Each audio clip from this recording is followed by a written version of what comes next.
নিখোঁজন মর্মে পরের দিন অর্থাৎ 12/6/2026 তারিখ দাউদকান্দি থানায় এসে তার পক্ষে মোহাম্মদ রাসেল আহমেদ একটি জিডি করেন, নিখোঁজ জিডি করেন। নিখোঁজ জিডির পরেই আমরা বিষয়টিকে খুব গুরুত্ব সহকারে নিই, যেহেতু উনি একজন কেন্দ্রীয় নেতা। এর প্রেক্ষিতে আমাদের একাধিক টিম, ডিবি এবং থানার একাধিক টিম এবং অফিসারবৃন্দ মাঠে নামে তাকে উদ্ধারের নিমিত্তে। উদ্ধারের অভিযানের এক পর্যায়ে আমরা প্রথমে একজন ব্যক্তির খোঁজ পাই, তার আপন চাচাতো ভাই, নাম সজীব।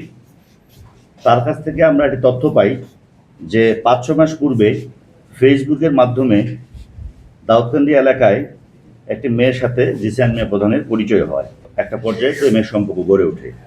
আমরা আরও জানতে পারি যে গত 20/5/2026 তারিখে দাউদকান্দি থানাধীন জিসান, যিনি নিখোঁজ ছিলেন, তার ভাড়া বাসায় ভিকটিম মেয়েটিকে জিসান মিয়া ধর্ষণ করে এবং মেয়েটি ধর্ষণের শিকার হয়। পরবর্তীতে বিভিন্ন সময়ে এই জিসান মিয়া প্রধান মেয়েটিকে বিয়ের প্রলোভন দেখিয়ে শারীরিক সম্পর্ক করে। এক পর্যায়ে মেয়েটি অন্তঃসত্ত্বা বা প্রেগনেন্ট হয়ে যায় কনসেপ্ট করে।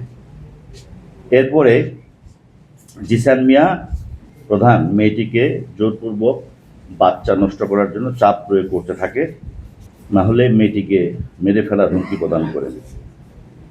এক পর্যায়ে মেয়েটি জানের ভয়ে বাচ্চা নষ্ট করতে রাজি হন।